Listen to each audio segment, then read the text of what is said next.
me propose aujourd'hui d'aborder avec vous la question centrale de l'État. Parce que l'État, quand même, est à la croisée des chemins.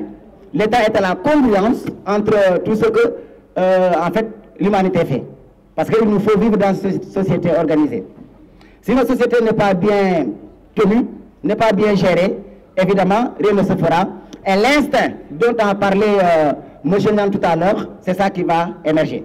Donc l'État est, est au centre de tout ce que l'humanité doit faire. Maintenant, pour aborder ce thème-là, nous allons devoir examiner un certain nombre de questions. La première, c'est évidemment la question définitionnelle. Mbak l'a dit, en philosophie, nous aimons bien définir. Parce que si on ne définit pas, on ne sait pas là où on va. Alors, et la meilleure définition, c'est celle étymologique. C'est pourquoi vos professeurs vous fatiguent tout le temps en classe, en passant par l'étymologie latine, l'étymologie grecque, étant entendu qu'il n'y a pas encore d'étymologie alpulaar ou diola. On va revenir là-dessus également. Alors, donc, définir, c'est délimiter. C'est en fait circonscrire. C'est poser, établir les frontières de ce qu'est le concept et de ce qu'il n'est pas.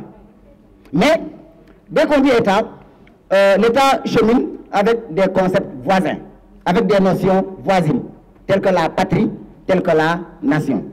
L'État n'est pas la nation, l'État n'est pas la patrie. Maintenant, entre l'État et la nation, il y a deux cas de figure possibles. La nation peut précéder l'État, comme l'État également peut précéder la nation. Si la nation précède l'État, là le travail n'est pas trop compliqué pour ceux qui gèrent la structure étatique. Parce qu'il s'agira d'approfondir les liens, d'approfondir le sentiment communautaire. Maintenant, si c'est l'État qui précède, là c'est un peu compliqué. C'est ce que vous avez dans certains pays d'Afrique, mais même dans les pays occidentaux. On va aussi revenir là-dessus, peut-être avec les questions. Parce que comme Mbak l'a dit aussi, il l'a suggéré, c'est parfois, en fait, parce qu'ils ont les mass médias, parce qu'ils ont les moyens de communication, que les Occidentaux disent que nous sommes les peuples qui sont, en tout cas, omnibulés ou en tout cas gangrenés par ce qu'on appelle certains conflits ethniques, racistes, claniques. Mais quant au fond, tous ces conflits-là, vous les avez également en Occident. Vous avez le problème de la Yougoslavie. Même aux États-Unis, vous avez ce genre de problème. On pourra aussi approfondir. Donc, si l'État précède la nation, là le travail sera très compliqué. Parce que l'État devra forger une nation. L'État devra l'approfondir. Maintenant, qu'est-ce qu'on peut comprendre par nation? Parce qu'il nous faut commencer par ça. La nation, les gens ont pensé, les auteurs, qu'on pourrait la fonder sur un certain nombre d'éléments. Comme par exemple la langue. Ou avant la langue, vous avez l'ethnie. Après l'ethnie, vous avez la race. Après la race, vous avez la langue. Vous avez également même ce qu'on appelle la religion. Mais, quels que soient ces éléments-là, si on les prend, on les examine bien, nous allons voir qu'ils ne seront pas suffisants. Une nation, on ne peut pas la fonder sur la race. Au Sénégal, l'ancienne première dame, Vivi, Madame Viviane Wade, se définissait comment? Comme une Sénégalaise d'ethnie Toubab. Évidemment, l'ethnie Toubab n'existe pas. Mais elle voulait montrer qu'elle n'est pas noire, comme les Sénégalaises bon teint, que nous aimons bien. Alors, donc, voilà, elle est d'origine française, mais elle est sénégalaise. Vous avez des panneaux syriens chez nous, ils ne sont pas noirs. Et quand l'équipe du Sénégal, nous sommes en temps de Coupe du Monde, en 2002, ça s'est passé comme ça. Quand l'équipe du Sénégal gagne, ces gens-là sont aussi fiers que nous. Ils célèbrent la victoire autant que nous.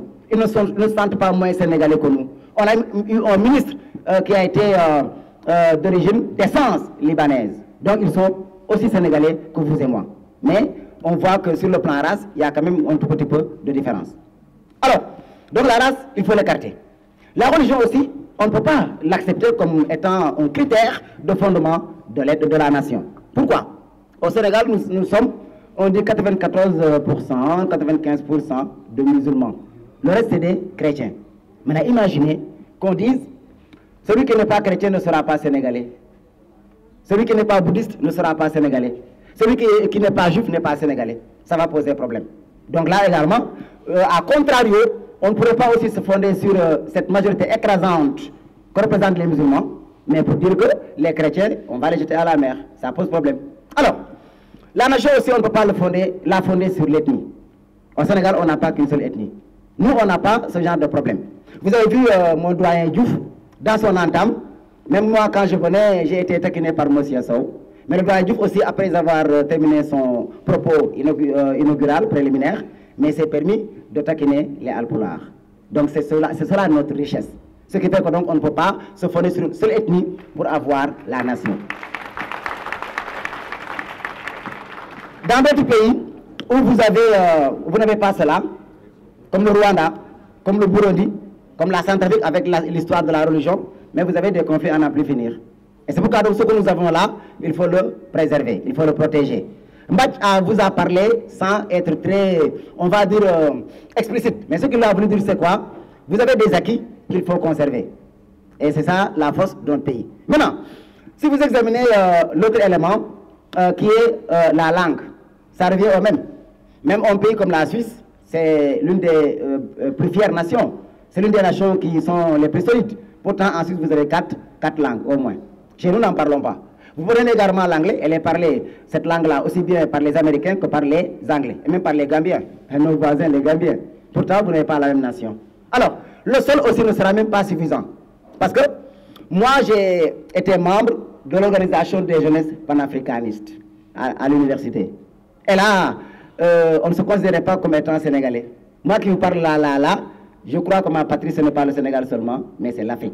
Ce qui fait que le sol sénégalais, le territoire sénégalais ne sera pas suffisant pour moi, n'est pas suffisant pour moi. Mais c'est l'Afrique qui est ma nation. C'est l'Afrique qui sera, comme je vais le dire plus tard, ma patrie. Donc, on va voir que même le sol n'est pas toujours suffisant pour fonder une nation. Maintenant, qu'est-ce qui peut la fonder? Je vais emprunter en bas le propos de Senghor. Senghor dit, une nation, ce qui la fonde, c'est le commun vouloir de vie commune. Il faut que les gens aient la volonté de vivre ensemble. Ernest Renan a dit, dans une excellente conférence, fournie comme aujourd'hui par Mbach et tous mes collègues éventuellement, il dit, la nation, c'est un plébiscite de tous les jours, quotidien. Bon, moi je ne suis pas de la paire, sinon ça se saurait, mais je les aime bien, j'ai des amis là-bas, mais quand même, Macky Sall, il a été bien élu. Il faut le reconnaître. Il a été bien élu. Et très bien élu. Avec 65%, Macky Sall a été plébiscité. Qu'on soit avec ou sans ou pas, avec lui ou pas, il faut reconnaître que Macky Sall a été bien élu. D'accord? On l'a plébiscité.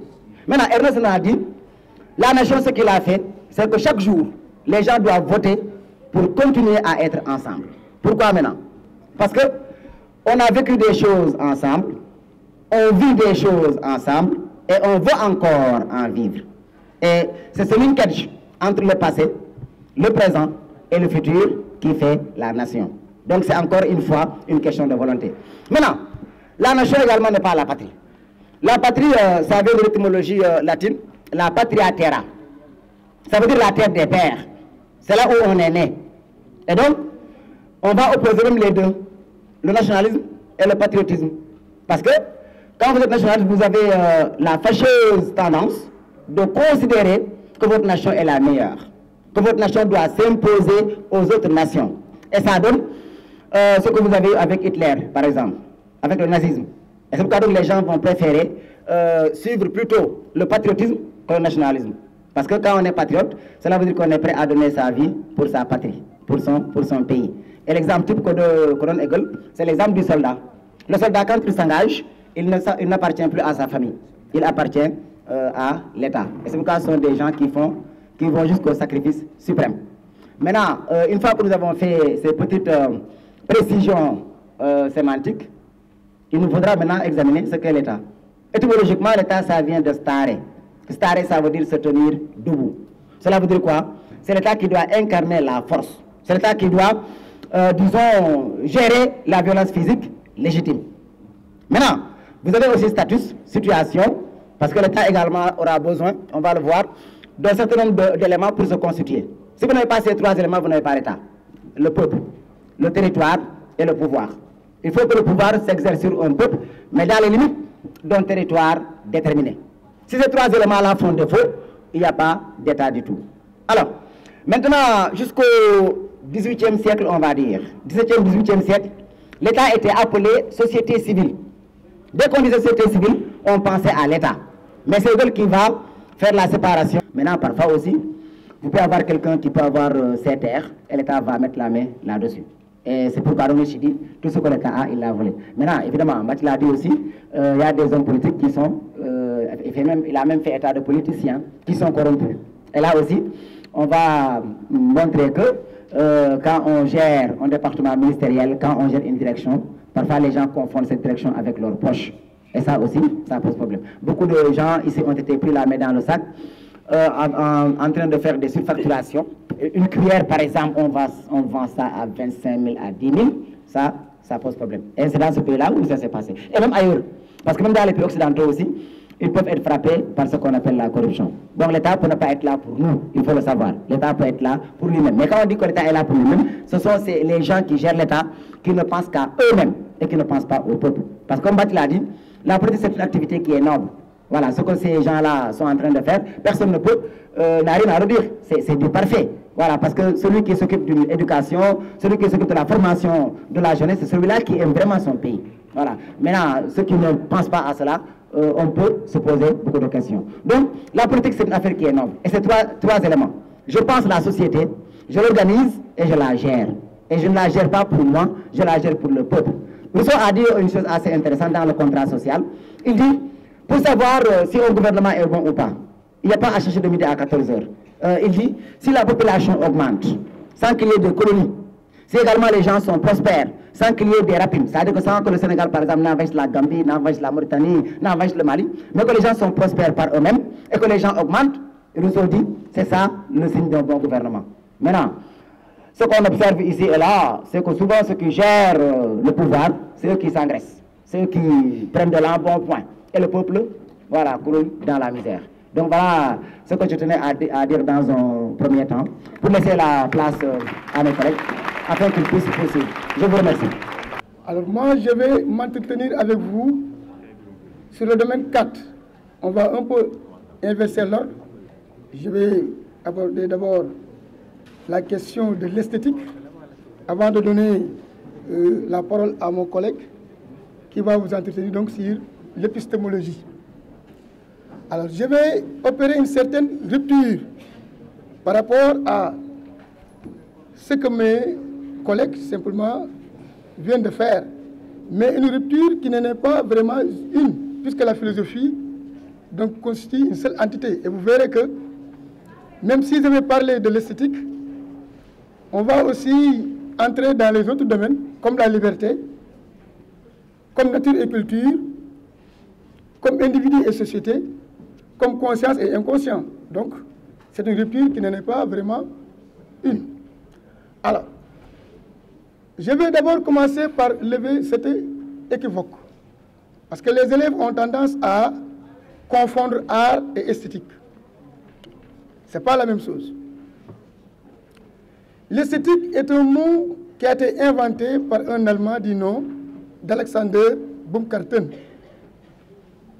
dans son ouvrage intitulé Aesthetica, publié en 1750, où il définit l'esthétique comme la théorie ou bien la réflexion sur le beau. Donc, il faut comprendre par là que l'esthétique est une branche de la philosophie qui s'intéresse à l'art, à l'activité. Et comprenez par là que la philosophie est divisée en plusieurs branches. Et à chaque fois que la philosophie s'intéresse à un objet bien déterminé, donc il prend donc une appellation particulière. Et c'est dans ce sens que vous verrez que si la philosophie s'intéresse à la science, elle prend le nom de l'étymologie. Si la philosophie s'intéresse à la morale, elle prend le nom d'éthique. Si la philosophie s'intéresse à l'homme, mais surtout dans sa dimension métaphysique, elle prend le nom donc d'anthropologie. Et quand la philosophie maintenant s'intéresse particulièrement à l'art, donc elle prend le nom donc d'esthétique. Donc l'esthétique est une réflexion philosophique qui porte sur l'activité artistique. Donc il faut le comprendre comme ça. Alors, en tant que réflexion sur l'art, la philosophie va se poser plusieurs questions sur l'art. Qu'est-ce que c'est que l'art d'abord? Vous avez entendu tout à l'heure, j'ai dit que dans son ouvrage Aesthetica, Alexander Baumgarten définit l'esthétique comme la théorie sur le beau. Alors, qu'est-ce que le beau? C'est une question apparemment très simple, mais ma foi, il est difficile donc de donner une réponse satisfaisante à cette question-là. Donc, qu'est-ce que le beau? Et aussi, quelle est la différence entre la beauté naturelle et la beauté artistique? Pouvons-nous considérer la beauté naturelle comme relevant de l'art? Là aussi, on va aussi se poser la question de savoir,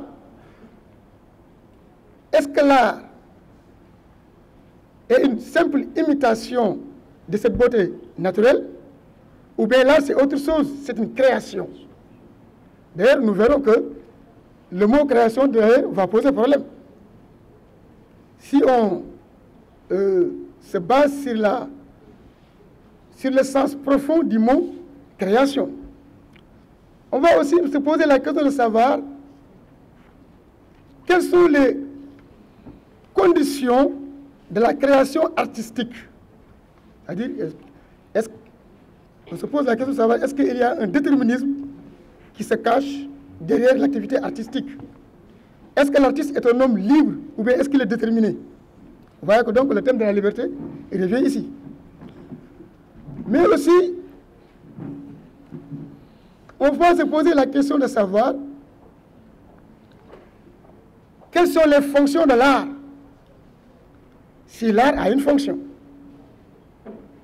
Parce qu'on pense que l'art ne doit pas avoir une fonction, en tout cas une fonction qui revêt un caractère utilitaire. Vous savez qu'il y a des mouvements qui pensent que l'art ne doit pas simplement revêtir un caractère utilitaire. Mais quand même, on peut aussi penser que l'art peut simplement allier l'utile donc à l'agréable. Puisqu'on peut viser le beau, mais en même temps donc quelque chose d'utile. Alors c'est pourquoi donc on verra les fonctions, si fonctions il y a, donc les différentes fonctions donc de l'art, mais aussi donc les fonctions, les formes aussi de l'art. Alors, la première partie que je vais aborder, je vais essayer de lever une certaine confusion. Parce qu'on a tendance à confondre art et artisanat. Mais la proximité des mots, de ces deux mots-là, n'est pas fortuite.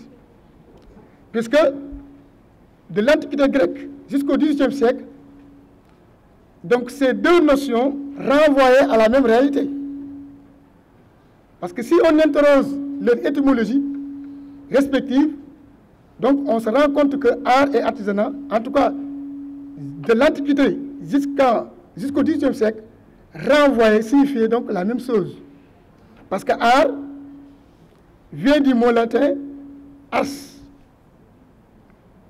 qui renvoie à techné en grec, et qui désigne un ensemble de procédés, de savoir-faire, en tout cas de règles techniques, dont l'acquisition permet tout simplement de fabriquer des objets utiles aux différentes tâches quotidiennes.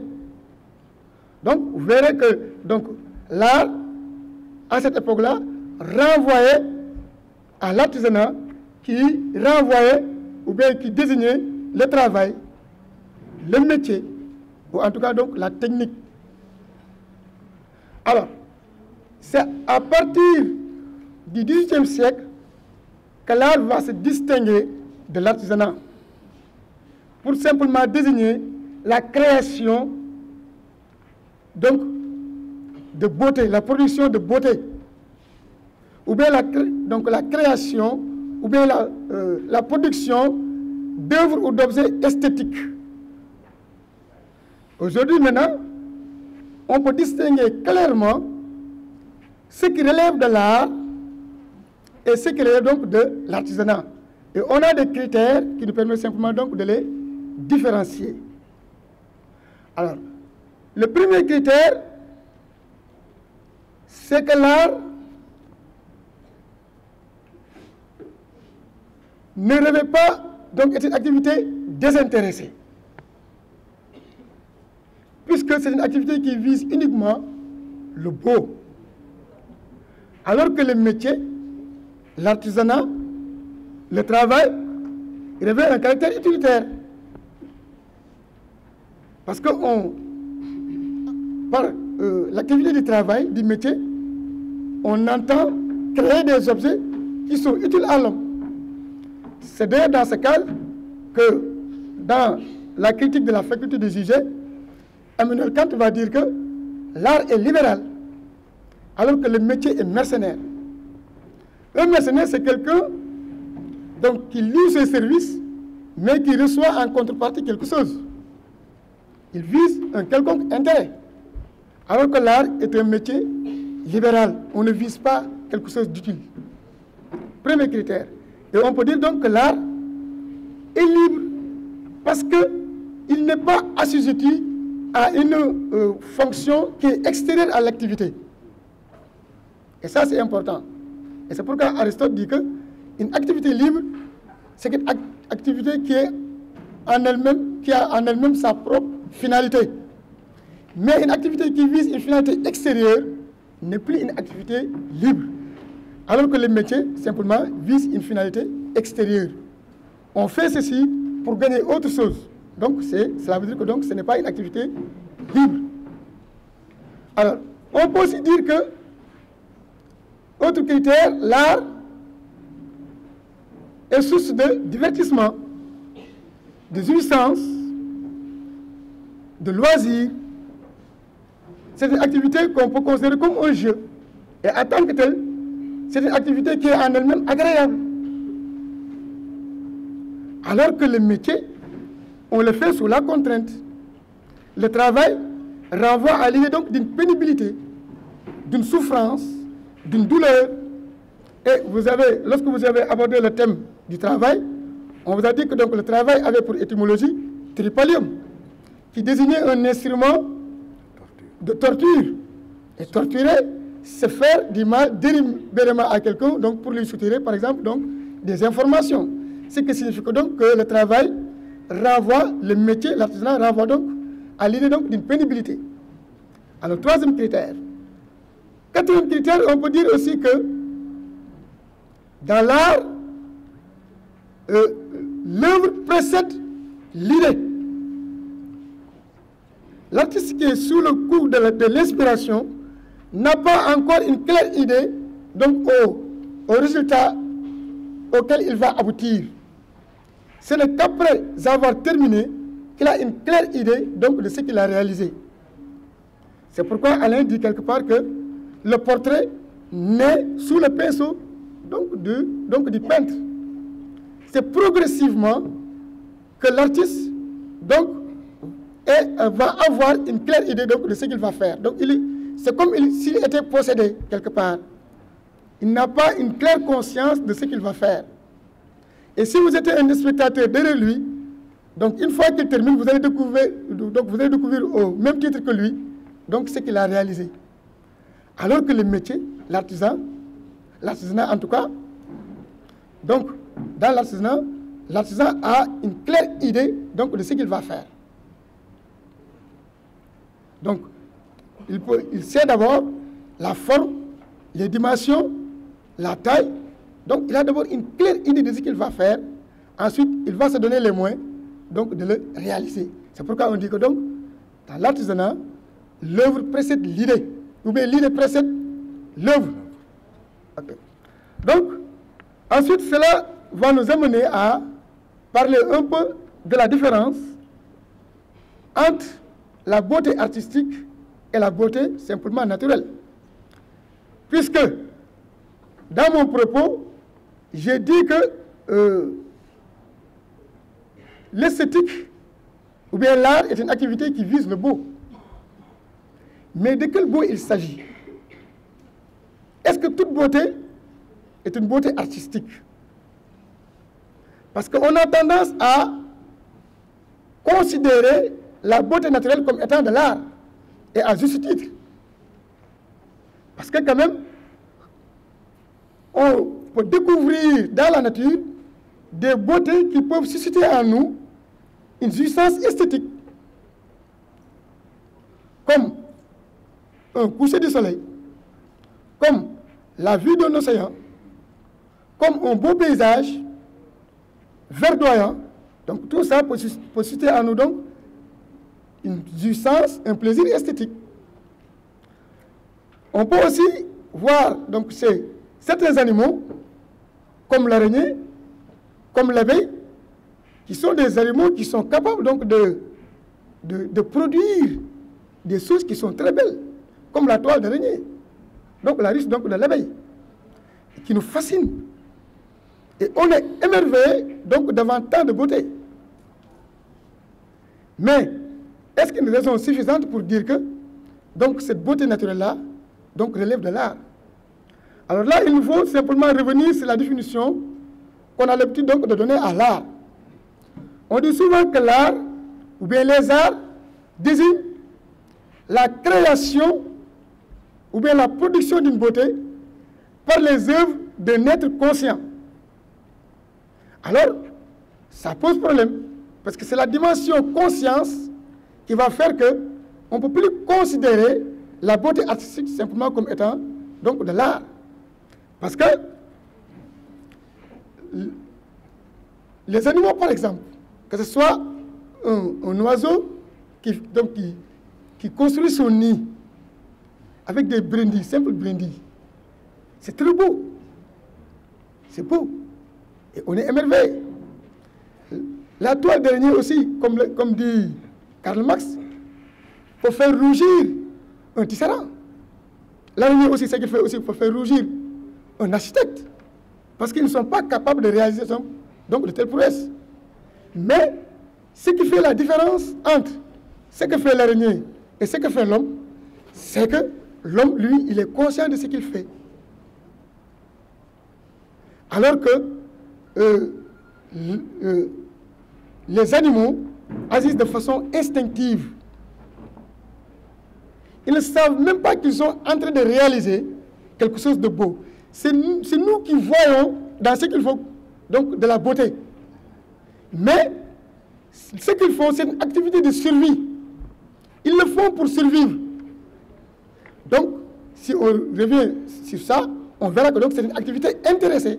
Alors qu'on avait dit au début que l'art est une activité qui est libre, parce que c'est une activité qui n'est pas assujettie simplement à une finalité extérieure. Donc, voilà donc une différence. Mais, quand même, on peut trouver une complémentarité entre la beauté artistique et la beauté naturelle. Pourquoi?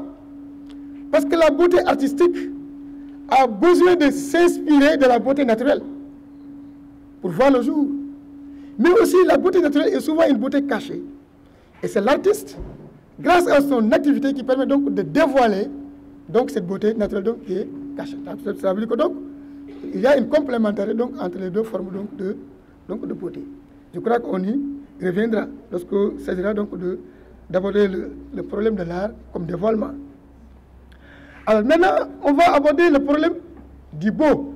Parce que dans la problématique, vous avez posé la question de savoir qu'est-ce que le beau. On avait dit que c'est une question qui est très simple, mais il est difficile donc de donner une réponse donc exacte ou bien une réponse qui pourrait satisfaire tout le monde. Alors, si vous dites à quelqu'un qu'est-ce que le beau, vous voyez donc qu'il va donc se mettre donc dans l'embarras. Il est un peu embarrassé. Pourquoi? Parce que à chaque fois qu'on porte un jugement sur ce qui est beau, nous convoquons notre sensibilité, notre intériorité.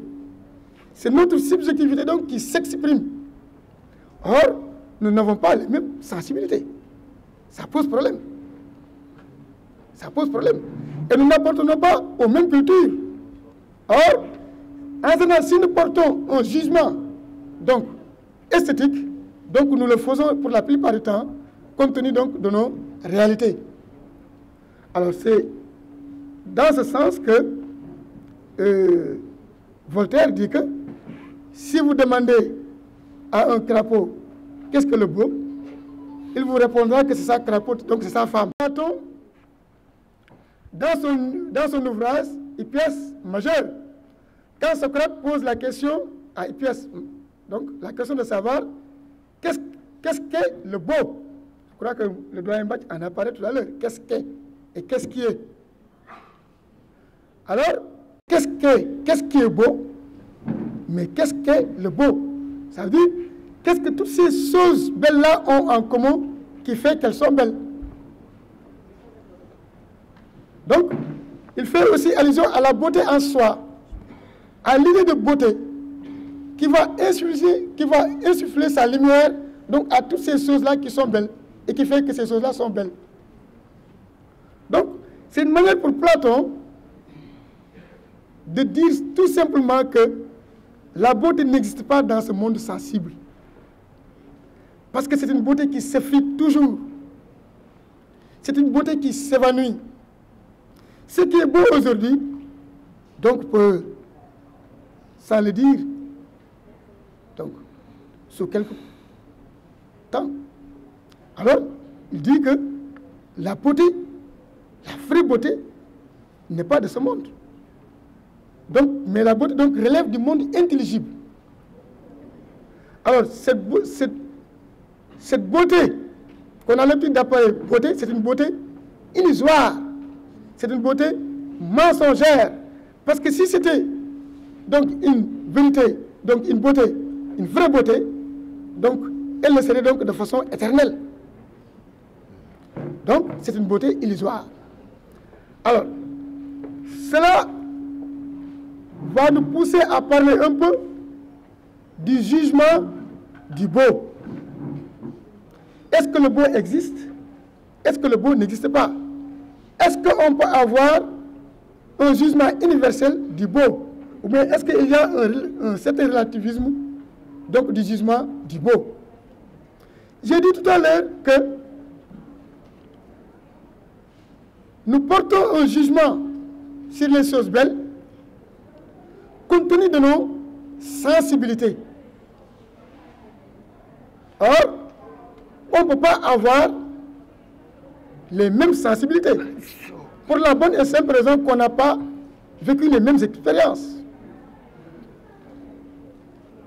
On n'a pas évolué dans le même milieu. On n'appartient pas à la même culture. Tout cela va impacter sur notre manière de voir les choses. On peut voir le même objet, donc c'est le même, mais on peut avoir 7 milliards d'appréciations différentes. Et en tant que tel, il serait difficile, voire impossible, de porter donc, un jugement universel donc, sur le même objet. Parce que, par exemple, David Hume dit que le jugement esthétique relève du goût. C'est le jugement donc qui relève du goût. Or, vous le savez tous, l'adage dit que les goûts et les couleurs donc, ne se discutent pas. À chacun son goût. Donc, est-ce qu'on peut avoir donc, un jugement universel du beau? Ce qui installe une difficulté, nous dira David Hume dans son ouvrage Essai esthétique, il dit que c'est dû au fait que la beauté n'est pas une qualité inhérente à l'objet. La beauté n'est pas une qualité inhérente à l'objet. Elle n'appartient pas à l'objet, elle n'est pas dans l'objet. C'est nous qui, compte tenu de nos sensibilités, de nos vécus, qui y introduisons cette beauté-là. Maintenant, compte tenu de nos cultures et de nos sensibilités, on peut consentir ou non y introduire cette beauté. Si compte tenu de mes sensibilités, donc, j'y vois de la beauté, compte tenu de ma culture, je dirais que cette chose-là, elle est belle. Mais si compte tenu de ma culture, ou compte tenu simplement de mon vécu, de mon expérience, je n'ai pas vu donc, de beauté dans l'objet, je dirais que l'objet n'est pas beau. Donc c'est pourquoi il dit que nous avons tous eu une beauté différente. Nous voyons tous donc une beauté différente. La beauté n'existe que dans l'esprit de celui qui contemple donc l'objet qui est beau. Et je peux voir de la difformité, de la laideur, là où on autre donc verrait donc de la beauté. Donc il dirait donc, discuter cela serait une vaine enquête, parce qu'on ne pourra jamais s'accorder donc sur ce qui est beau ou bien sur ce qui ne l'est pas. Mais quand on va nous dire que, quand même, malgré le fait que nous n'avons pas le même jugement du goût, on peut quand même converger vers un jugement universel du beau. Parce qu'il pense que David Youm s'est un peu trompé. Parce que le jugement du goût est différent donc du jugement esthétique. Le jugement esthétique, ou bien le jugement du goût, porte sur ce qui est agréable. Or, nous n'avons pas la même appréciation sur ce qui est agréable. J'ai dit tout à l'heure que les goûts et les couleurs donc, ne se disent pas. Certains vont être attirés par des aliments qui sont suaves, d'autres par des aliments qui sont sucrés, d'autres par des aliments qui sont amers. Donc les goûts et les couleurs donc, ne se discutent pas. Donc, tant qu'il s'agit du jugement du goût, on ne peut pas avoir la même appréciation, parce qu'on n'aura jamais les mêmes goûts. Mais il faut faire la distinction entre le jugement du goût et le jugement simplement du beau. Donc, le jugement esthétique qui porte sur le beau. Ce qui fait qu'on peut avoir un jugement universel, c'est que quand je dis que la chose est belle, il n'y a rien qui me lie à l'objet. Rien, aucun intérêt. Parce que quand je dis que c'est agréable, c'est le jugement du goût. Donc il y a un certain intérêt qui me lie à l'objet. Je n'adopte pas une attitude objective, parce qu'il y a quelque chose qui me lie à l'objet. Quand je dis aussi que, quand je vois aussi de l'utilité dans l'objet, je peux ne pas être objectif, parce qu'il y a un lien simplement qui me lie à l'objet. Mais quand je dis que la chose elle est belle, je le dis de façon désintéressée. Même si c'est mon ennemi qui porte un habit qui est beau, même si mon corps refuse, c'est mon esprit qui va y adhérer. Parce que cette beauté-là s'impose à moi. Je ne peux rien y faire. Donc c'est un jugement désintéressé. Et celui qui dit que la chose est belle engage en même temps l'adhésion des autres. Il dit que la chose est belle comme si la beauté était une qualité qui est inhérente à l'objet. Tout à l'heure, David Youm a dit que la beauté n'est pas une qualité qui est inhérente à l'objet, mais elle existe dans l'esprit de celui qui contemple l'objet. Mais Kant dit, lui, que la beauté est une qualité objective de l'objet. Et puisque moi je suis capable de voir cette beauté, tout le monde aussi est capable donc de voir la beauté, donc la même beauté. C'est pourquoi il dit quelque part que la beauté, c'est ce qui plaît universellement, donc sans concept. On peut converger vers un jugement donc universel, donc du beau. Et là, on va un peu parler donc de art et réalité. Là, il faut aborder le problème de limitation. Est-ce que art, l'activité artistique consiste simplement à imiter, ou bien l'art aussi c'est une activité qui vise autre chose? Si nous regardons les productions artistiques, nous y voyons aussitôt l'image des objets qu'on a l'habitude de voir. Parce qu'on pense que l'artiste ne peut pas créer ex nihilo, à partir du néant. Il s'inspire toujours donc de quelque chose. Et là, on a tendance à croire que l'art se réduit simplement à l'imitation. Et cette conception de art-imitation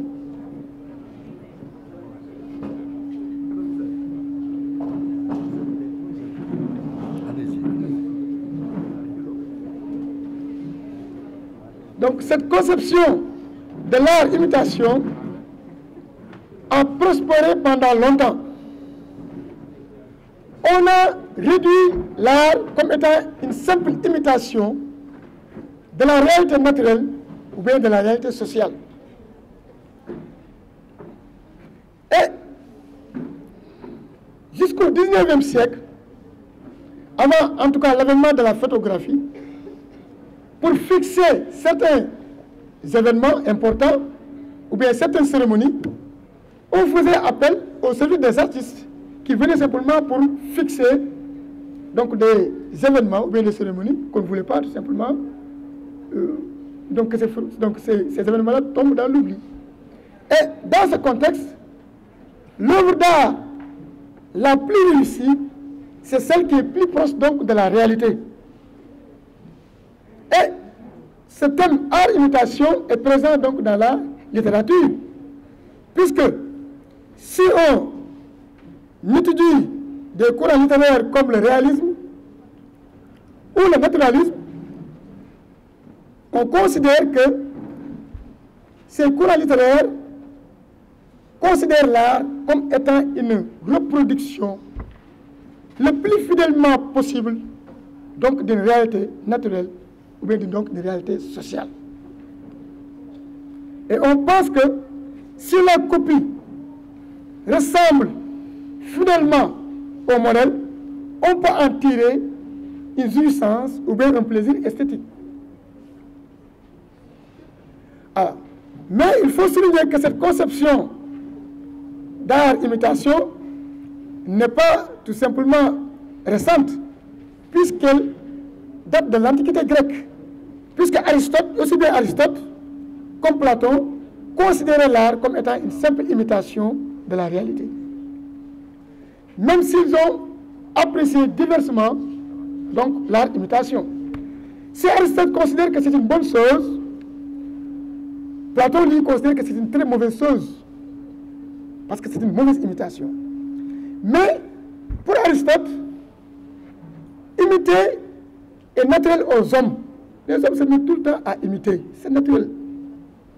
Que ce soit les enfants, que ce soit les adultes, que ce soit les hommes, que ce soit simplement les femmes, nous nous mettons toujours à imiter. C'est inhérent à notre nature. On ne peut pas s'en passer. Et on peut en tirer plusieurs avantages. Donc, l'imitation, elle est pédagogique. On peut apprendre en imitant. C'est une bonne chose. Et si vous prenez les enfants en train de jouer, vous considérez qu'ils sont en train d'imiter. Mais en imitant, ils sont en train d'apprendre. On apprend toujours. On peut dire aussi que on peut en tirer un plaisir esthétique si la copie ressemble fidèlement au modèle. On peut en tirer un certain plaisir. Mais aussi, Aristote pense que l'art a une fonction cathartique. Il nous permet de purifier notre âme de ses souillures, la catharsis. Parce que par exemple, dans une pièce de théâtre, l'artiste met sur la scène donc la réalité sociale, avec ses qualités et ses défauts, avec ses vertus et ses vices. Dans ce contexte, l'art est comme un miroir qui reflète la réalité sociale. Et en tant que tel, moi, en tant que spectateur, je peux me retrouver dans un personnage et je peux me rectifier. Je peux corriger mes défauts. Et en corrigeant mes défauts, ça me permet simplement de purger simplement l'âme donc, de ses souillures, de ses défauts. Donc pour Aristote, donc, la limitation est une bonne chose. Mais quand même, il faut apporter quelques critiques à cette art-imitation. Et le premier reproche qu'on peut adresser à l'art-imitation, c'est son caractère technique. Parce que pour réussir fidèlement un modèle, on ne peut pas s'empêcher de respecter certaines règles techniques si on veut vraiment réussir l'imitation. Donc ça veut dire qu'il faut se soumettre, il faut se conformer à certaines règles. Sinon, l'imitation ne peut pas être donc une bonne imitation. Mais on peut penser que si l'artiste est obligé de se soumettre à des normes, il est plus libre. Et ça peut tuer son génie créateur. Ça détruit son initiative personnelle. Et c'est le prix de l'art.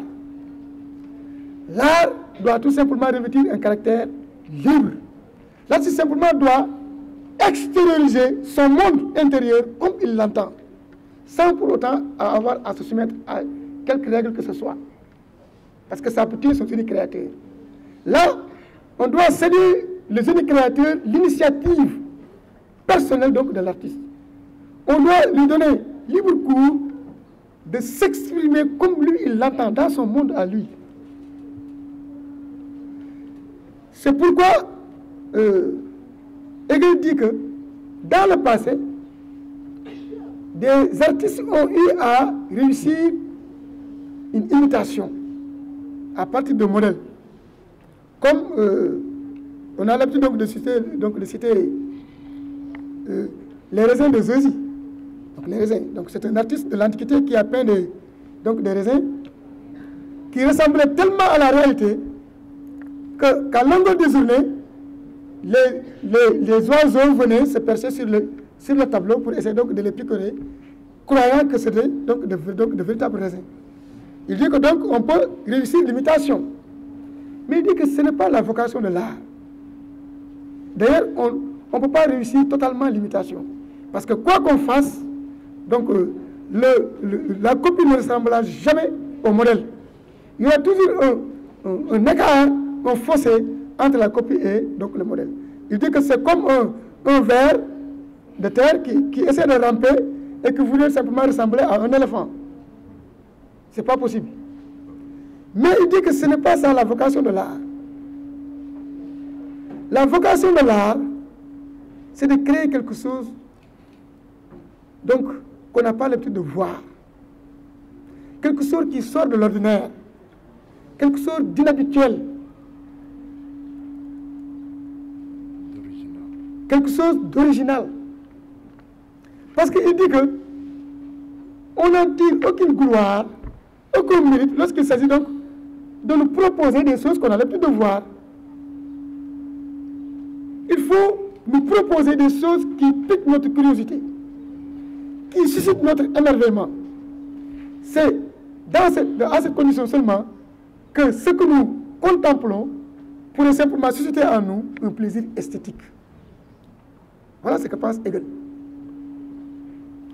Alors, cela veut dire que donc l'art doit être la création d'une autre réalité. La création d'une autre réalité. Alors, donc l'art, si on refuse la thèse selon laquelle l'art ne doit pas être réduit à une simple imitation, on va dire donc que l'art doit être donc de la création. On doit créer quelque chose.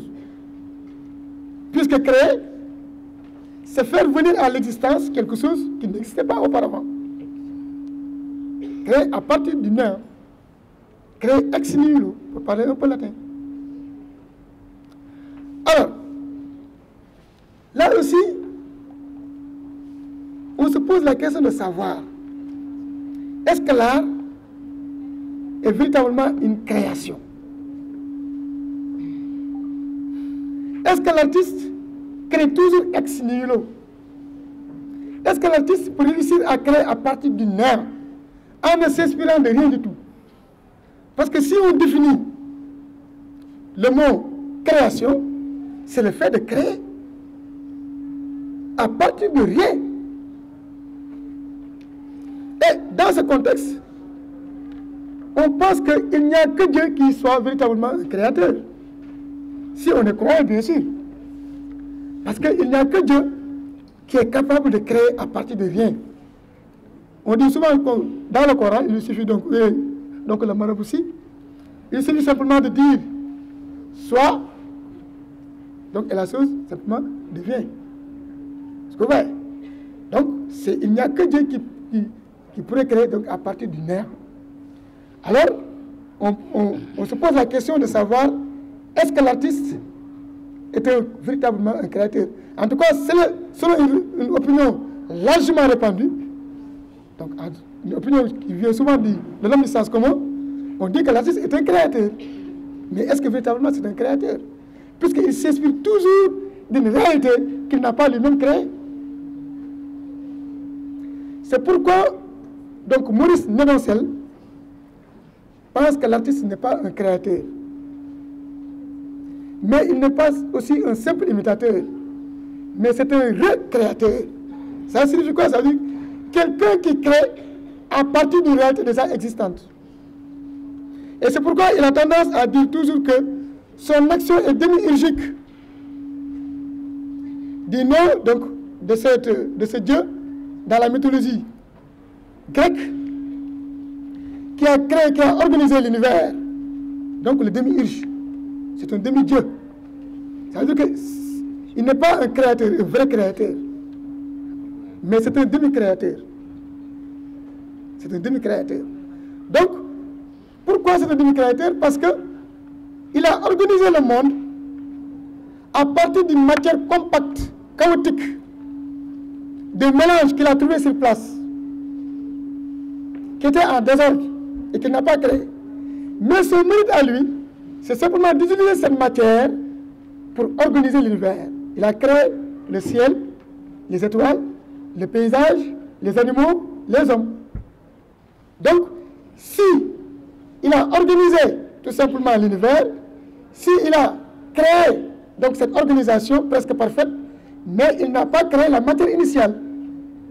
Donc dans ce cas-là, ce n'est pas simplement un simple créateur, mais c'est un recréateur. C'est pourquoi il a dit quelque part, on ne songe pas et on ne songera jamais à enlever dans l'œuvre de l'artiste la présence matérielle du monde. À chaque fois qu'on regarde une œuvre d'art, on y verra la présence du monde. Et personne ne peut songer à enlever donc, la présence matérielle du monde. Et c'est en ce sens qu'il va dire que l'artiste imite, certes, mais ce n'est pas simplement une simple apparence imitée, mais il se sert d'une matière déjà existante pour la recréer, la refaire, la réorganiser. Tout porte à croire donc que l'artiste rivalise dans ce cadre-là avec la nature, ou bien avec Dieu. Parce que si on modifie une réalité déjà existante, c'est parce qu'on la juge imparfaite. C'est dans ce cadre-là qu'on dit que l'artiste rivalise simplement avec la nature, ou bien avec Dieu. Simplement en se servant de la nature pour la modifier, en la réorganisant, en la recréant.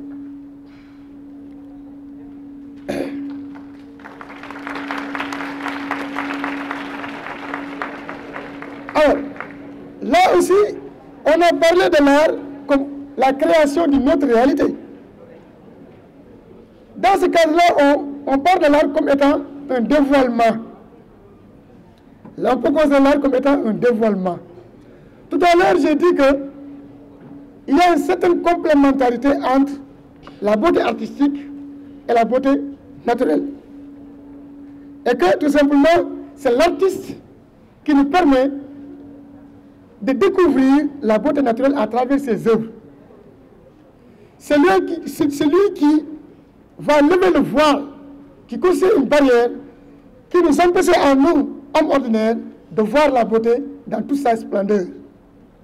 Parce qu'on peut passer, en tant qu'homme ordinaire, on peut passer 1000 fois à côté d'une beauté naturelle sans s'apercevoir donc de cette beauté-là. Il y a des gens qui ne sont pas intéressés par un coucher du soleil. Il y a des gens à qui donc la vue de l'océan voilà, ne dit rien du tout. Donc, mais c'est l'artiste, grâce à son coup d'œil majestueux, qui lui permet simplement de surmonter les apparences et d'accéder à la beauté dans toute sa splendeur, qui lui permet donc de découvrir cette beauté-là à travers ses œuvres. C'est pourquoi on parle de l'art comme étant un dévoilement d'une beauté qui est cachée donc, dans la nature. Donc c'est l'artiste qui rend visible l'invisible. Qui rend visible donc l'invisible.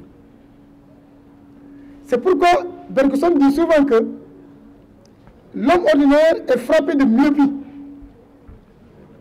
Son regard est voilé.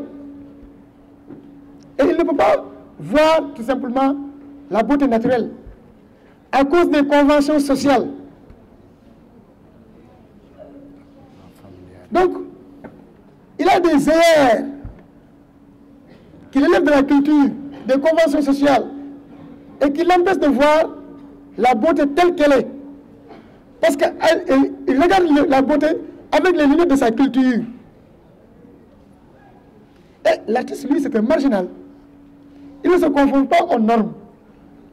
Il se libère des contraintes sociales. C'est pourquoi il va enlever ses erreurs. Et c'est ce qui lui permet de voir la beauté réelle, telle qu'elle est.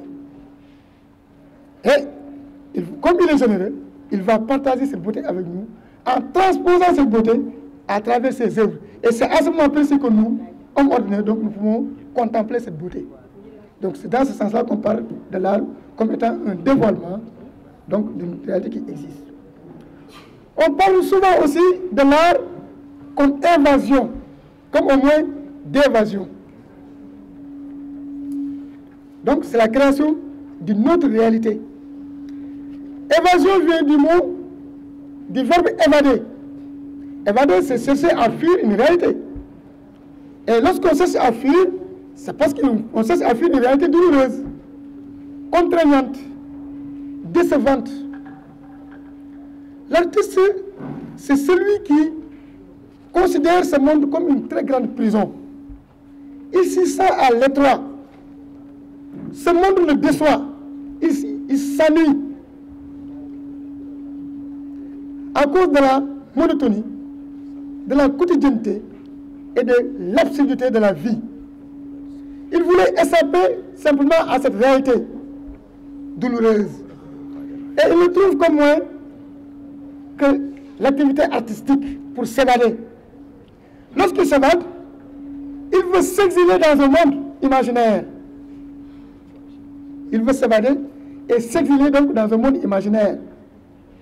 Et c'est pourquoi la production artistique n'est rien d'autre que le reflet, on le pense, donc du monde imaginaire, donc de l'artiste. Il nous arrive tous donc de vouloir fuir donc la réalité.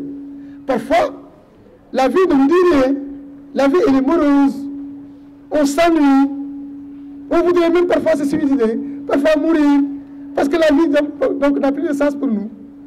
Et l'artiste, lui, il cesse à fuir la réalité. Je dirais donc entre guillemets que c'est un lâche. Il ne veut pas affronter la réalité.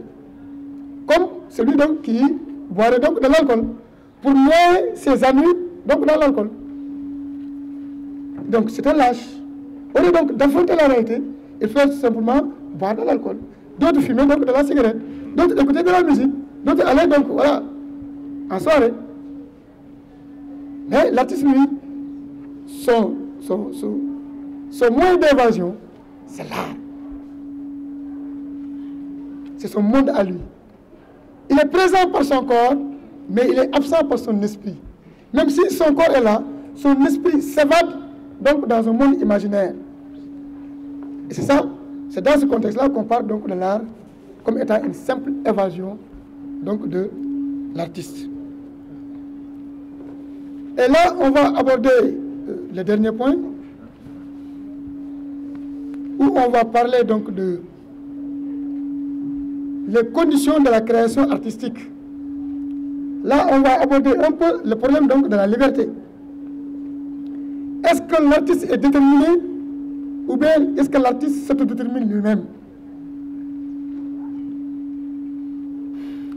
On pense que l'artiste est déterminé psychologiquement, mais aussi il peut être déterminé sociologiquement.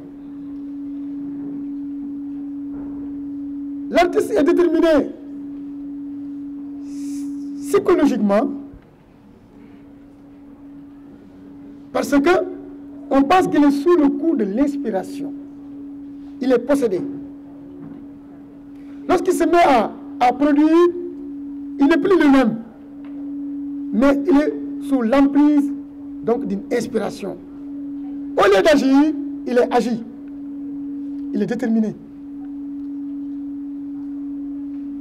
Et cette conception est partagée par Platon dans son ouvrage Ion, où il parle donc du poète Il dit que le poète n'a aucun mérite. Il n'a aucune gloire. Parce qu'il est aidé par une muse. La muse. C'est la muse qui l'inspire. C'est la muse donc qui s'approprie de son corps et qui s'exprime à travers lui. Les vers qui sortent pas de lui, mais de la muse. Donc c'est pourquoi il dit que la poésie est quelque chose d'élé. C'est quelque chose, donc c'est quelque chose de léger, d'élé et de sacré. Donc, il vous dit simplement, lorsqu'il se met à créer, l'artiste n'est plus lui-même, puisqu'il perd sa raison. Parce qu'on pense que l'artiste, l'œuvre d'art n'est pas une activité rationnelle. Parce que la preuve, l'artiste simplement a du mal à rendre compte parfois donc, de son œuvre. Il a du mal à expliquer donc, ce qu'il a fait. Donc, on pense que il est possédé par une muse qui l'inspire et qui le pousse simplement à agir. Et dans la perspective freudienne, donc on peut penser aussi que l'artiste est déterminé psychologiquement. Parce que pour Freud, l'artiste est un névrosé. Il est en proie à un conflit psychique, un conflit intérieur. Vous savez que Freud, c'est lui qui pense que le psychisme est composé de 3 instances.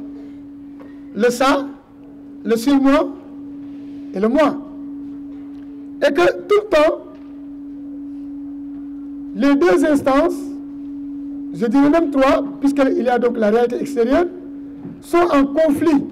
C'est le ça, donc, qui est investi par des pulsions inconscientes et qui pousse le sujet donc, à vouloir donc, les satisfaire. Alors qu'à côté, il y a le surmoi, qui est l'instance socialisée du psychisme, qui voudrait empêcher que ces pulsions simplement donc, trouvent satisfaction. Pourquoi? Parce que ce sont des pulsions qui sont pour la plupart du temps, qui ne sont pas conformes au principe de la moralité, aux normes sociales. Alors que le moi est l'instance qui doit prendre une décision. Est-ce que je dois faire? Est-ce que je dois exécuter? Ou bien est-ce que je ne dois pas exécuter? Alors, Freud nous dit que le moi a 3 solutions. Soit, sinon, il va verser dans l'inhibition, donc dans la folie. Parce qu'il faut qu'il se décide. Soit il va procéder par filtrage, c'est-à-dire de ne laisser passer que les pulsions, les désirs, certes inconscients, mais qui sont conformes donc, au principe donc, de moralité, aux normes sociales. Donc ce qu'on appelle donc par filtrage. Donc il fait un tamisage. Il passe au crible, donc les désirs, pour ne laisser passer que ceux qui sont conformes donc, aux normes sociales. Il peut aussi procéder par canalisation. Par canalisation. C'est-à-dire que orienter ses désirs, donc leur faire emprunter une autre voie. Ou bien procéder par sublimation. C'est-à-dire rendre beau tous ces objets, ou bien tous ces désirs qui étaient en réalité qui sont très laids. Parce que tuer, c'est laid. Donc, le sujet est en réel investi par des pulsions qui le poussent à tuer, à agresser. Donc, c'est des maladies du psychisme, comme la pédophilie, la psychopathie. C'est des névroses. Alors, donc c'est des choses qui ne répondent pas au principe de la moralité, qui ne sont pas conformes aux normes sociales. Et pourtant, ce sont des désirs qui sont si pressants que là, tout simplement, est tenu de leur donner donc, satisfaction. Comment faire? Donc, il va être sauvé par l'art, par l'activité artistique. Au lieu de tuer dans la réalité, parce que c'est interdit par les normes sociales, parce que ce n'est pas conforme à la morale, il va simplement tuer à travers son œuvre d'art. Et c'est pourquoi vous voyez parfois dans une œuvre d'art des scènes atroces, horribles, mais qui suscitent un plaisir esthétique. Parce qu'il a transformé ce qui devait être laid, donc à une production très belle. Et la sublimation, c'est le fait simplement de détourner ces pulsions, donc de leur donc, de le chemin initial. Donc, pour le donner simplement un caractère donc, beaucoup plus simplement accepté, en tout cas socialement accepté. Donc, on peut penser aussi que l'artiste aussi est, donc, il est déterminé quelque part. Donc, on me dit que je suis en train de monopoliser la parole. Donc, je vais...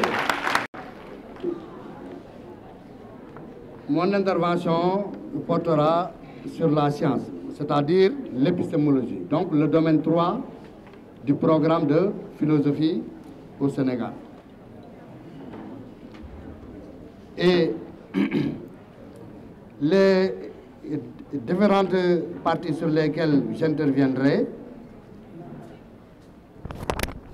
sont ainsi l'émergence de la pensée scientifique, les normes et les démarches propres à l'activité scientifique, le statut de la vérité scientifique, le problème épistémologique soulevé par les sciences humaines, interférence de l'activité scientifique avec les autres modes de pensée. Bien, la philosophie, en tant que forme de pensée réfléchissant sur la totalité de l'expérience humaine, ne pouvait pas faire l'impasse sur la science. Parce que, de nos jours, la science est devenue presque un phénomène incontournable.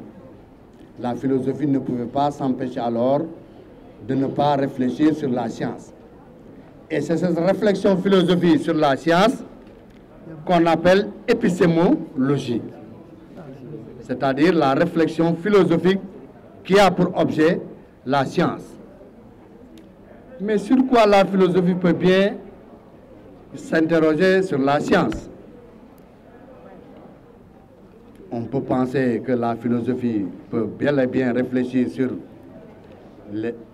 l'objet de la science, sur les méthodes que la science utilise, sur les procédés que la science utilise, sur les principes même de la science et sur même la valeur des résultats que la science nous donne.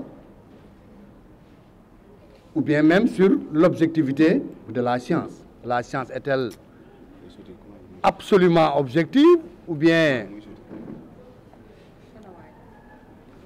bon, ne l'est-elle que provisoirement ou approximativement? Bien.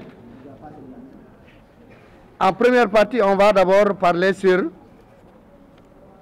les principales approches du réel. Il faut entendre par approche du réel la manière dont l'homme, dont l'esprit essaye de se saisir de la réalité. La manière dont l'homme essaye de comprendre la réalité. C'est ça qu'il faut entendre par approche du réel. Parce que depuis toujours, l'homme n'a pas toujours eu la même approche de la réalité. La manière dont la pensée mythique essayait de se saisir de la réalité, la manière dont le philosophe essaye de se saisir du réel, la manière dont la science essaye de comprendre la réalité, ces manières-là sont différentes. De là à dire que donc il y a différentes approches du réel.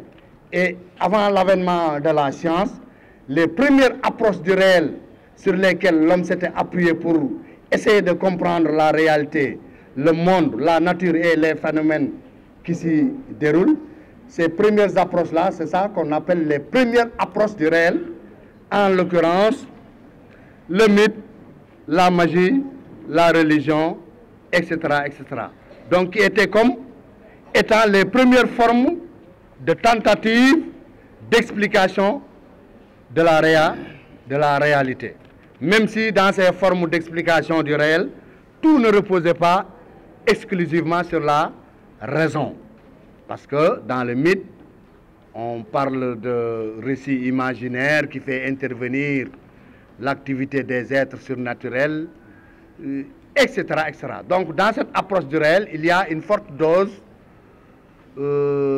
accordée à l'imagination, aux êtres surnaturels, etc., etc. Donc, bon, ce n'était pas une approche exclusivement rationnelle, même si tout n'est pas irrationnel dans le mythe.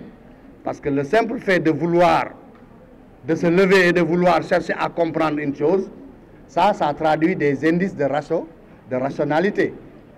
Donc si l'homme n'était pas doué de raison, il n'aurait pas dû avoir cette tentative d'explication. Et là, pour expliquer un peu le processus par lequel l'esprit est passé pour arriver à la science, je vais convoquer simplement Auguste Comte dans sa loi des 3 états. Il dit que la science, l'homme n'est pas immédiatement apte à la science.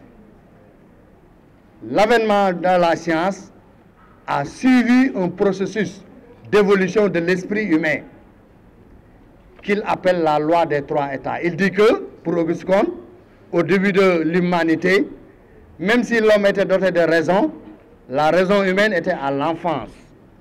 C'est-à-dire que l'esprit humain était incapable d'expliquer les choses rationnellement, parce que son esprit, sa raison, n'avait pas encore atteint un degré de maturité pouvant lui permettre d'expliquer les choses rationnellement. D'où le fait que l'homme s'est caché sur les mythes, la magie, la religion, pour pouvoir tenter d'expliquer certaines choses. Progressivement, l'esprit humain a évolué vers la naissance d'une nouvelle forme de pensée qu'on a appelée plus tard philosophie.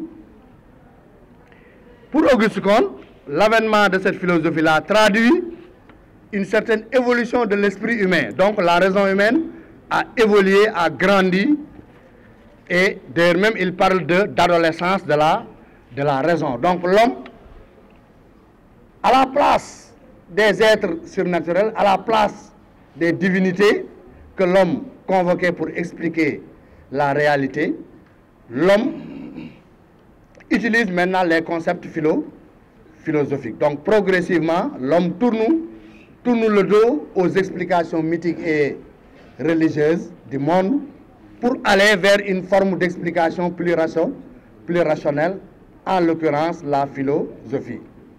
Progressivement aussi, de la philosophie, une nouvelle forme de pensée va naître, en l'occurrence la science, qui est une forme de pensée totalement rationnelle et critique, que Auguste Comte a appelé l'état positif, ou l'état qui correspond à la maturité de l'esprit humain.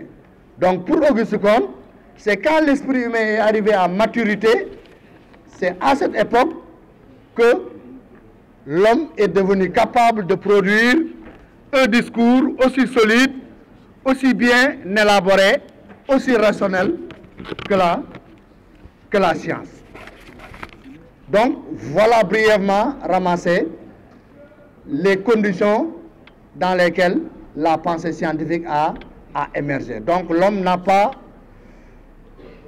eu une capacité naturelle immédiate à produire la science. L'avènement de la science obéit à un long processus de maturation de l'esprit humain.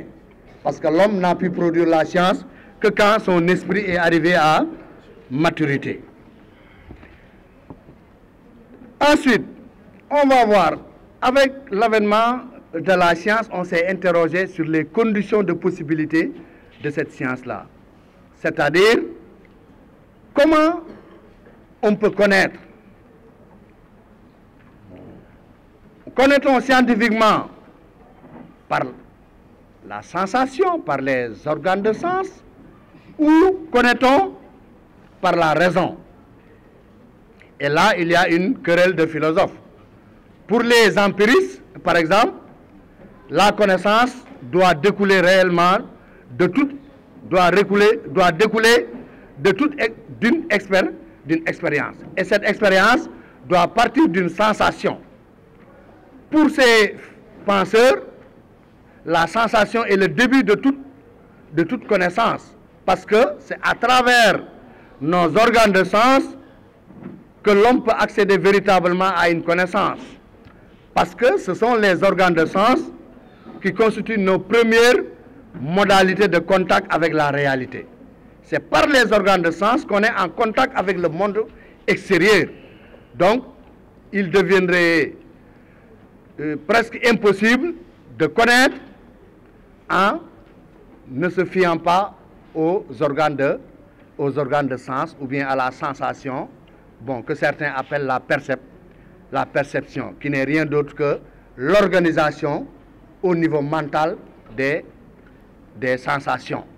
Parce que la sensation, elle est un peu désorganisée au niveau de l'esprit, elle a besoin d'être organisée. Et cette première tentative d'organisation de ces sensations-là, c'est ce qu'on appelle souvent la perception. Mais cette thèse selon laquelle la connaissance dérive nécessairement de la sensation n'est pas unanimement partagée. Les rationalistes, par exemple, pour eux, la sensation n'est pas à considérer comme une source de connaissance. Au contraire, elle est même à considérer comme un obstacle épistémologique, parce que ne nous menant pas vers la vérité scientifique. Et là, on parle des rationalistes comme Bachelard, parce que pour eux, il faut même déconstruire cette sensation pour pouvoir se mettre en route vers la connaissance véritablement scientifique. Et moi, je dirais simplement qu'à ce niveau, on ne peut pas, il est difficile d'exclure totalement la sensation dans la recherche de la connaissance, mais on doit prendre appui sur elle et s'élever progressivement par un travail de construction de la raison pour aller vers la connaissance scientifique. Donc, il faut simplement une complémentarité entre sensation et raison. La raison doit s'appuyer sur le travail de la sensation pour aller vers la construction de la connaissance scientifique. Bien. Ensuite, on va voir la science et l'esprit scientifique.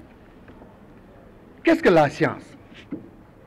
La science est souvent définie comme toute connaissance obéissant aux critères d'objectivité, de rationalité, d'universalité et de vérifiabilité. Et ces quatre caractéristiques résument parfaitement les critères, les caractéristiques de la science. Quand on dit que la science doit obéir aux critères d'objectivité, l'objectivité, c'est l'une des premières caractéristiques de la science. Et dans le concept d'objectivité, il y a le mot objet. C'est-à-dire l'objectivité, c'est ce qui est la même chose pour tout le monde.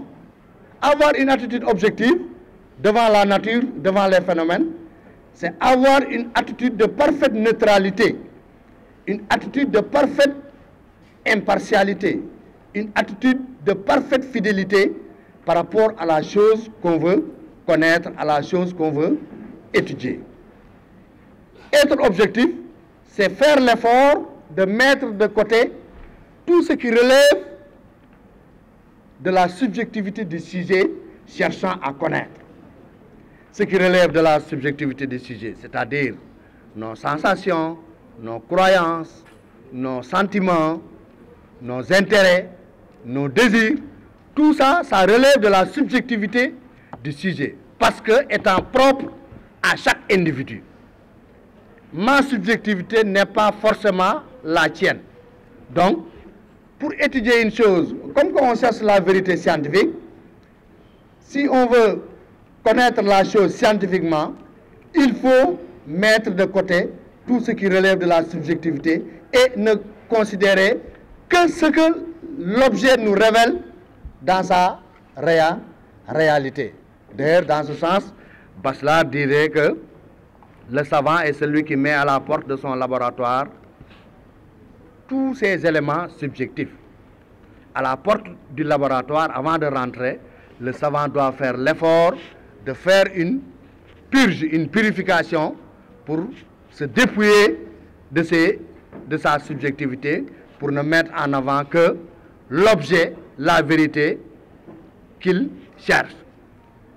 Derrière cette objectivité, on a parlé de rationalité, c'est-à-dire que la science est une forme de pensée entièrement rationnelle, c'est-à-dire tout le travail de l'activité scientifique doit reposer sur la raison et ses principes.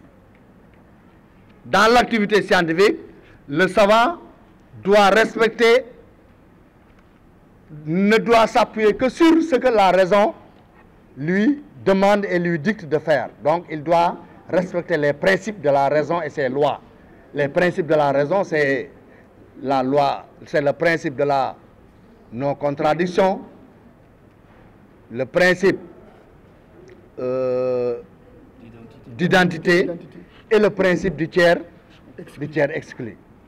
Donc ces principes, étant des principes éminemment rationnels, toute l'activité scientifique doit s'approprier de ces principes-là. Et donc doit aussi respecter la cohérence, la logique, la démonstration extra. Parce que la science, comme qu'elle cherche la vérité universelle, tout ce qu'elle dit doit être universellement acceptable, accepté par tout le monde, parce que la science cherche les lois universelles. Donc tout le monde doit pouvoir voir la chose que la science dit. Ce que la science dit, elle est toujours prouvée. Ce que la science dit, elle est toujours démontrée. Ce que la science dit, elle est toujours vérifiée. C'est pourquoi les savants, on les appelle souvent les travailleurs de la preuve.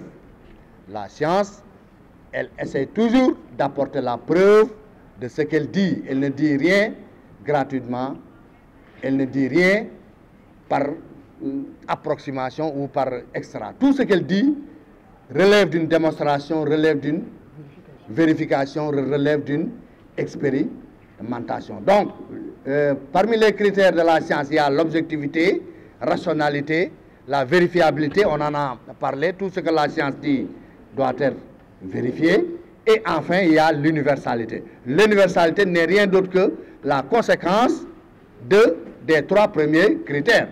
Parce que si un discours est conçu de manière objective, de manière rationnelle, de manière vérifiée, donc immédiatement, ce discours-là peut avoir un caractère universel parce que difficilement contestable.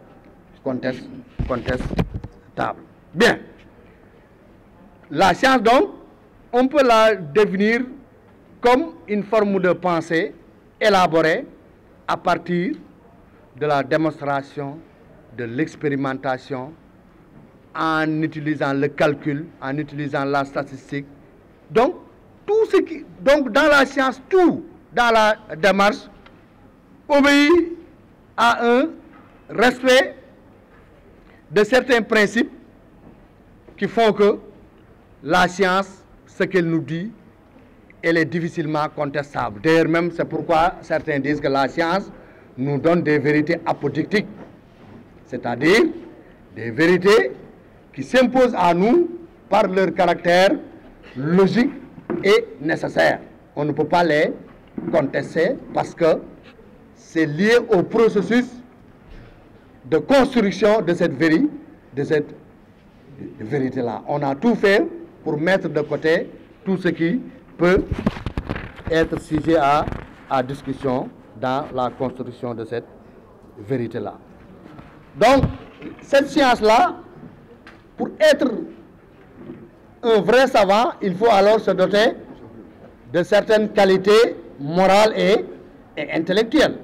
Parce que pour être un bon savant, il faut avoir l'amour de la vérité, c'est-à-dire n'être mu que par la vérité, et rien que la vérité est là, on rejoint un peu Aristote, qui disait que Platon m'est cher, mais la vérité m'est plus chère. Là, c'est le domaine philosophique, mais c'est la même idée qu'on retrouve ici en science.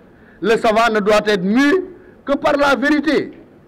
Rien que la vérité, parce que la science elle-même, elle est une forme de pensée désintéressée. Désintéressée, c'est-à-dire, elle ne cherche que la vérité. Et rien d'autre que la vérité. Parce que la science ne vise qu'à satisfaire la curiosité naturelle, intellectuelle de l'homme. Bon, dans le principe. Même si après il y a eu des des évolutions. Mais dans le principe, la science est une forme de pensée désintéressée. C'est-à-dire, elle ne vise que la vérité et rien que la vérité, dans le seul but de satisfaire la curiosité naturelle qui a toujours habité l'homme. Bon, vous savez que l'homme est un être naturellement curieux. L'homme a peur de l'inconnu.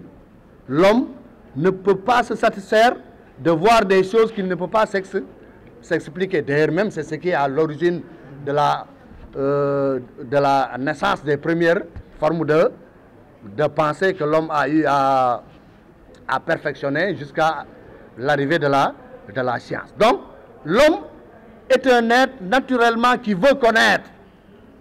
D'abord, connaître pour connaître, dans le seul but de satisfaire sa curiosité naturelle qu'il a toujours habité. Même si après, l'homme a eu à utiliser cette science-là par la technique dans l'amélioration de ses conditions matérielles d'existence. Mais dans le principe, la science, elle est désintéressée. Elle est une forme de pensée purement intellectuelle qui ne cherche qu'à satisfaire la curiosité naturelle qui a toujours habité l'homme. Bien, dans ces sciences-là maintenant, il faut noter différents types de sciences. Il y a ce qu'on appelle les sciences logico-formelles, il y a ce qu'on appelle les sciences expérimentales ou sciences de la nature, et enfin il y a les sciences sociales ou les sciences humaines. Chacune de ces formes de sciences a ses propres caractéristiques, a sa propre vérité, a sa forme de vérité. Dans les sciences logico-formelles comme la mathématique et la logique par exemple, dans ces types de sciences-là, ici, ces types de sciences sont formés d'abord par la logique et la mathématique. Et dans ces types de sciences, le critère de vérité, c'est la cohérence. Le caractère logique du raisonnement, de la démonstration. La vérité peut ne pas être en accord avec le réel. Parce que dans ces formes de sciences-là, la pensée n'a affaire qu'à elle-même. La pensée ne rend pas compte à la réalité.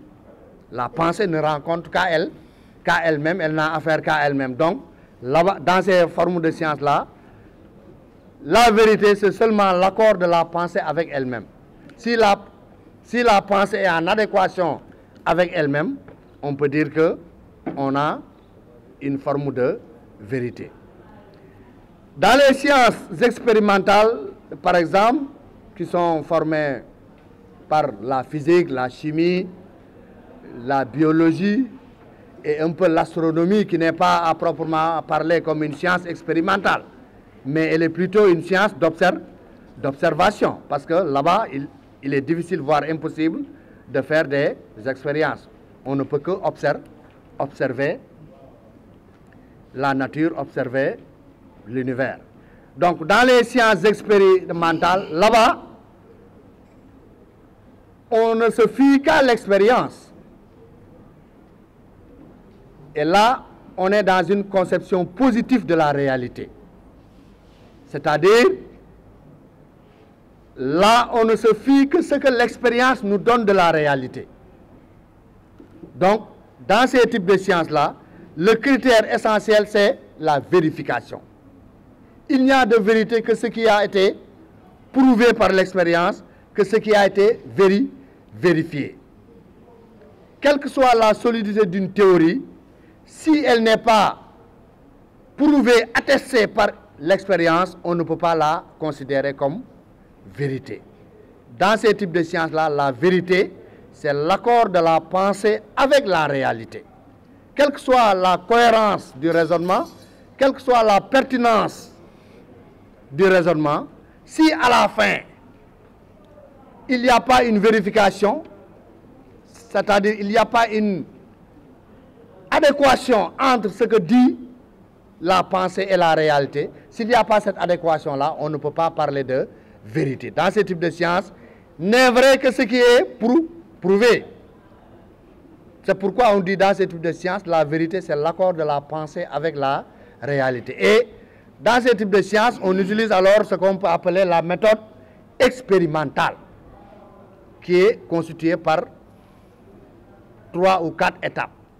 Observation, hypothèse, expérimentation et peut-être formulation de la loi. Observation, c'est constater attentivement un phénomène. Observer, c'est constater attentivement un phénomène. Bon, ici, Bachelard disait que le fait scientifique est polémique. C'est-à-dire la science naît toujours d'un problème. C'est-à-dire une situation qui est là, qui arrive, qui survient brusquement, que les gens ne comprennent pas, et que le répertoire de connaissances à notre disposition ne permet pas d'expliquer immédiatement. Là, on est devant une polémique, devant une situation problème. Chaque penseur y va de sa propre interprétation. C'est pourquoi on dit le fait scientifique est polémique. Donc au début, il y a cette polémique, il y a ce problème qui est là, qui préoccupe tout le monde, qui inquiète tout le monde, et chacun se met à chercher. Maintenant, c'est dans les recherches que chaque savant, en ce qui le concerne, arrive à formuler, après avoir observé, formule une hypothèse qui n'est rien d'autre qu'une théorie explicative, provisoire, parce qu'après avoir observé la réalité, le phénomène, il cherche à comprendre, il cherche à donner une explication. Donc, il cherche à élaborer une théorie explicative, mais qui n'est que provisoire, parce que n'étant pas encore vérifiée par l'expérience. Une fois l'hypothèse émise, on va à l'expérience. C'est-à-dire, on met en place tout un dispositif expérimental afin de mettre à l'épreuve nos hypothèses à des fins de vérification. C'est ça l'expérience. C'est une mise à l'épreuve de notre hypothèse à des fins de vérification. Si à la suite